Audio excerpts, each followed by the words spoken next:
Wahai para penikmat kopi dan para pecinta film dimanapun Anda berada, selamat datang kembali saya ucapkan, semoga kalian dalam keadaan sehat dan diberkahi rezeki yang melimpah ruah. Bagi kalian yang baru saja menemukan channel ini, jangan lupa like, komen dan subscribe, serta aktifkan tombol loncengnya agar kalian tidak ketinggalan alur cerita film menarik lainnya. Dan kali ini, saya akan merangkum sebuah alur cerita film series action yang berjudul The Emperor's Secret Army. Film ini dirilis pada tahun 2020, yang disutradari oleh Zhang Jintao dan dibintangi oleh Eric Suen dan Si Xuanru. Film ini menceritakan tentang ambisi seorang adipati, untuk bisa mendapatkan 12 plakat prajurit dan menguasai dunia. Ada rumor bahwa barang siapa yang mendapatkan 12 plakat prajurit tersebut, maka dia bisa memanggil 12 pasukan prajurit sekaligus dan bisa menguasai dunia, mengalahkan Kaisar. Namun niat dan ambisinya itu sudah diketahui oleh Kaisar, maka diutuslah Sekte Pedang Emas untuk menemukan plakat itu sebelum didapatkan oleh adipati kerajaan tersebut. Film ini terdiri dari 12 episode dan akan dirangkum menjadi 4 bagian. Nah kira-kira, bagaimanakah aksi Sekte Pedang Emas dan adipati kerajaan dalam mendapatkan 12 plakat prajurit tersebut? Maka tanpa berlama-lama lagi, mari langsung saja kita simak alur ceritanya berikut ini. Di suatu malam, para pengawal kerajaan di bawah pimpinan Yuan Bin, tengah melakukan penyerangan kepada sekelompok orang, untuk mencari dan mendapatkan 12 plakat prajurit.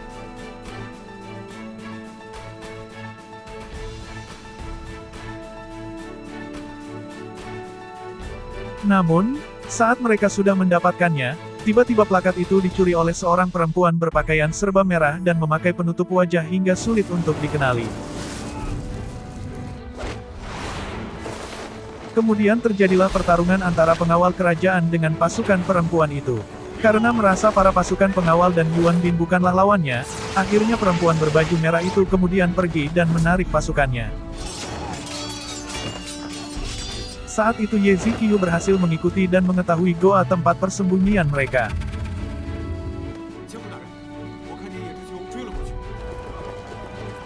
Besok harinya, Yuan Bin menemui pimpinan pengawal kerajaan dan membicarakan tentang kegagalannya mendapatkan plakat prajurit. Kemudian pimpinan pengawal itu memarahinya dan Yuan Bin berjanji akan mencari plakat prajurit itu kembali, jika dia masih diberi kesempatan sekali lagi.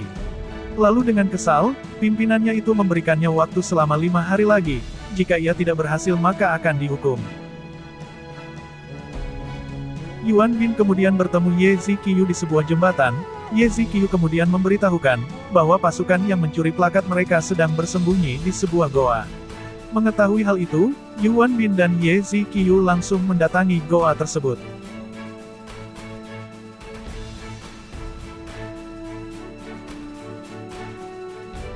Namun sayangnya saat mereka sampai di goa itu, Ye Ziqiu berhasil ditangkap dan dijadikan sandera oleh komplotan misterius tersebut. Pimpinan komplotan misterius itu mengatakan, bahwa ia akan melepaskan Ye Ziqiu, jika Yuan Bin mau melakukan sesuatu untuknya, yaitu, mencuri plakat prajurit di rumah kediaman adipati kerajaan. Perempuan itu juga mengancam, jika Yuan Bin tidak berhasil mendapatkan plakatnya, maka ia akan membunuh Ye Ziqiu. Di sisi lain, pimpinan pengawal kerajaan memanggil Aihu. Pimpinan memberinya misi untuk segera menyelidiki dan mendapatkan plakat 12 prajurit. Jika plakat itu berhasil didapatkannya, maka ia dijanjikan sebuah kedudukan yang istimewa yaitu sebagai kepala militer yang baru. Pada malam harinya, ketika Yuan Bin hendak segera pergi mendatangi dan mengambil plakat prajurit di rumah kediaman adipati, namun tiba-tiba Aihu datang menemui dan mengajaknya minum bersama. Lantas, Yuan Bin menolaknya dengan dalih ia sedang menyelidiki kasus, lalu ia pun berlalu pergi.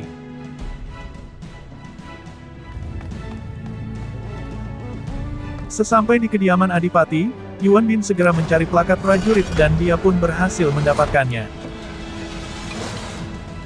Namun saat ia hendak pergi, ia sempat mendengarkan pembicaraan sang pimpinan pengawal dengan sang adipati. Tapi tak berselang waktu lama, pimpinan pengawal menyadarinya dan kemudian berusaha mengejar Yuan Bin. Beruntung saja ketika itu Yuan Bin bisa segera pergi dengan cepat dan berhasil melarikan diri. Kemudian Yuan Bin langsung menuju goa persembunyian komplotan misterius. Di tengah perjalanan, ia berniat menyembunyikan plakat-plakatnya lebih dulu.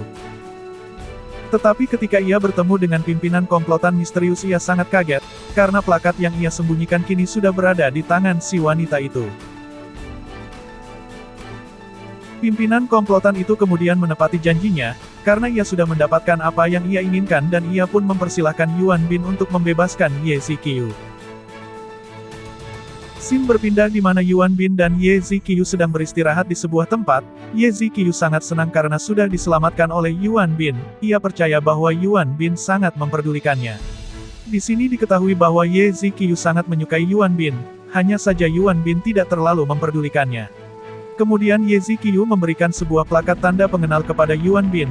Plakat itu adalah milik komplotan misterius. Yuan Bin mengambilnya dan berniat akan mencari tahu kebenarannya. Keesokan harinya, Yuan Bin bertemu dengan seorang pembuat plakat di kota itu. Ia berusaha mendapatkan informasi dari orang tersebut, yang mengatakan bahwa plakat itu adalah milik Sekte Pedang Emas, sebuah sekte, yang saat itu tidak terlalu terdengar di dunia persilatan.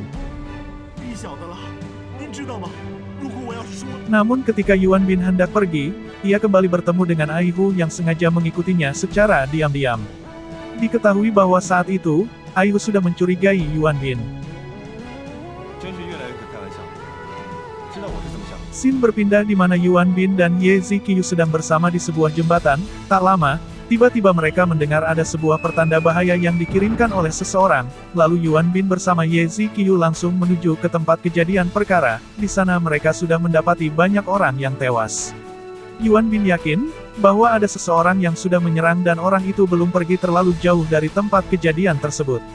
Kemudian saat ia melakukan pencarian, Yuan Bin kembali bertemu dengan pimpinan komplotan misterius sedang bermain kecapi di sebuah rumah, yang tak jauh dari lokasi kejadian.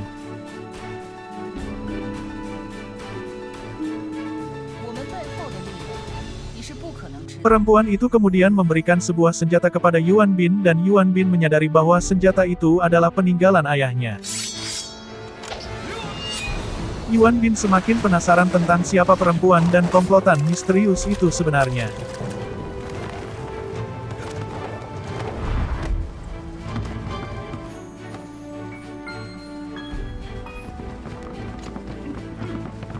Sementara saat itu, di rumah pimpinan pengawal kerajaan, Ai Hu dimintai keterangan, apakah dia sudah mendapatkan informasi dan menemukan plakat yang sedang dicari. Ai Hu menjawab kalau dia belum berhasil mendapatkannya. Pimpinan terlihat sangat marah, namun Ai Hu mencoba untuk meyakinkannya. Tiba-tiba saat itu, datang prajurit yang mengabarkan bahwa ada seseorang datang sebagai utusan dari Adipati. Kemudian pimpinan pengawal kerajaan pun menemui utusan tersebut dan meminta Ai Hu untuk tetap menunggunya. Di ruangan aula pertemuan, utusan Adipati memarahi pimpinan pengawal kerajaan, karena ia masih belum mendapatkan plakat yang diinginkan sang Adipati. Utusan itu pun berbicara dengan sangat tidak hormat, serta berani mengeluarkan kata-kata kasar, sehingga membuat pimpinan pengawal kerajaan itu menjadi naik pitam dan kemudian tanpa ragu, ia membunuh utusan Adipati tersebut. Sekembalinya dari aula pertemuan, pimpinan pengawal masih mendapati Ai Hu di ruangannya. Ai Hu kemudian mencoba berterus terang, bahwa dia memang belum dapat menemukan plakat prajurit, tapi dia sudah mendapatkan petunjuk. Ai Hu mengatakan, bahwa dia sangat mencurigai Yuan Bin adalah orang di balik pencurian plakat di rumah sang Adipati, serta telah bekerja sama dengan Sekte Pedang Emas, untuk merebut 12 plakat prajurit. Mendengar hal itu, pimpinan pengawal pun meminta agar Ai Hu segera memanggil Yuan Bin untuk datang ke aula pertemuan. Di perpustakaan, Yuan Bin yang penasaran akhirnya mencoba mencari tahu kebenaran. Ia membaca beberapa buku dan kemudian mulai menemukan petunjuk, bahwa Sekte Pedang Emas ada hubungannya dengan pengawal pedang emas. Namun saat itu, tiba-tiba Ai Hu datang dan memintanya pergi ke aula pertemuan, atas permintaan pimpinan pengawal. Maka tanpa berpikir panjang, Yuan Bin langsung pergi menuju aula tersebut. Setiba di aula pertemuan, Yuan Bin tidak menemukan siapa-siapa di sana, ia hanya mendapati mayat seseorang. Kemudian ia menyadari bahwa itu adalah sebuah jebakan, lalu ia segera bergegas hendak keluar dari aula tersebut. Namun tiba-tiba prajurit bersama Ai Hu dan pimpinan pengawal datang mengepung dan akan menangkapnya. Ternyata saat itu, Yuan Bin sengaja dikambing hitamkan dalam kasus pembunuhan tersebut, maka kemudian terjadilah pertempuran antara Yuan Bin melawan para pasukan prajurit pengawal di bawah pimpinan Ai Hu, sehingga Yuan Bin terluka parah.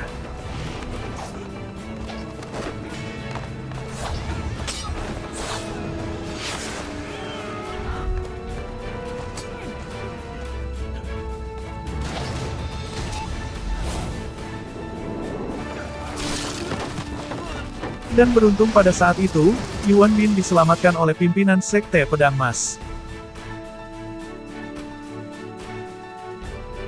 Yuan Bin kemudian dibawa ke sebuah tempat, namun saat sampai, Yuan Bin kemudian menanyakan mengapa pimpinan Sekte Pedang Mas itu menolongnya.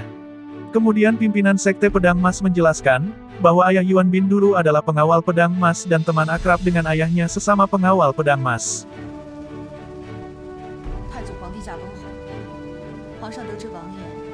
Namun setelah Kaisar leluhur meninggal, ayah Yuan Bin kemudian mengundurkan diri dan kemudian memasukkan Yuan Bin sebagai pengawal kerajaan. Diketahui di sini, bahwa pimpinan Sekte Pedang Mas itu adalah Gui Hua, sahabat masa kecil Yuan Bin. Mereka terpisah beberapa tahun yang lalu. Namun karena sangat dekat dengan keluarga Yuan Bin, maka itu alasannya kenapa Gui Hua memiliki senjata peninggalan ayah Yuan Bin. Dan sekarang terjawab sudah mengapa sebenarnya wanita itu sangat mengenal dan mau menolong Yuan Bin.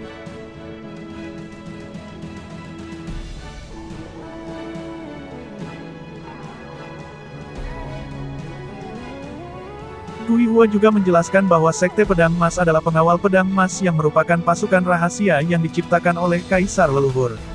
Namun setelah Kaisar meninggal, pengawal Pedang Mas bersembunyi di dunia persilatan, yang kemudian mengganti nama menjadi Sekte Pedang Mas. Tetapi masih tetap bekerja secara diam-diam untuk Kaisar. Dan saat ini, setelah Kaisar mengetahui bahwa Sang Adipati Kerajaan menginginkan 12 plakat prajurit, makanya Kaisar kembali mengutus Sekte Pedang Mas untuk lebih dulu mendapatkannya. Kaisar sudah tidak mungkin meminta bantuan kepada pengawal kerajaan, karena pimpinan pengawal kerajaan diketahui sudah memihak dan berkomplot dengan Sang Adipati. Yuan Bin kemudian juga menanyakan ada apa dengan plakat 12 prajurit itu, kenapa semua orang menginginkannya. Gui Hua menerangkan, bahwa plakat prajurit itu dapat membuat seseorang yang mendapatkannya bisa menjadi penguasa dunia, karena dengan 12 plakat prajurit itu, ia dapat memanggil 12 pasukan sekaligus. Yuan Bin kemudian tidak menyangka, demi mewujudkan keinginan Sang Adipati dan pimpinan pengawal itu, sehingga Ai Hu tega mengkhianatinya. Namun hal itu sebenarnya sengaja dilakukan, untuk menyingkirkan Yuan Bin, supaya Ai Hu bisa naik jabatan menggantikan kedudukan Yuan Bin. Yuan Bin kemudian kritis dan Gui Hua berusaha menyembuhkannya dengan semua kekuatan yang dimilikinya.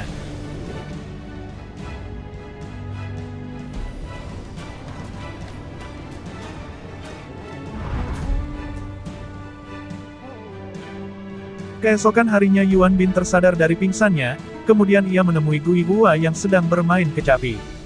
Gui Hua menyadarinya dan mengakui bahwa Yuan Bin tidak hanya jago berkelahi, tapi juga bisa memahami suara kecapinya.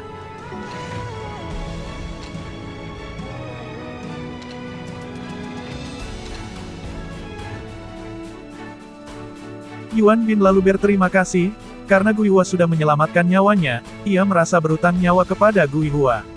Kemudian Gui Hua menanyakan apa tujuan Yuan Bin selanjutnya.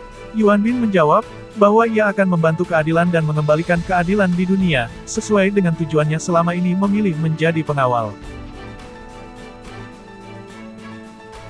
Sementara itu di tempat lain, Ai Hu menemui pimpinan pengawal, berkat usahanya yang dapat menyudutkan Yuan Bin, akhirnya Ai Hu dihadiahi sebuah jabatan strategis, sebagai kepala 1000 pasukan pengawal kerajaan, menggantikan kedudukan Yuan Bin sebelumnya.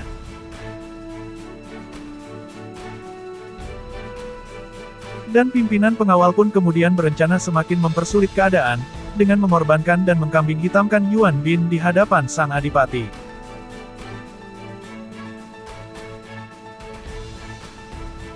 Dan film pun berakhir.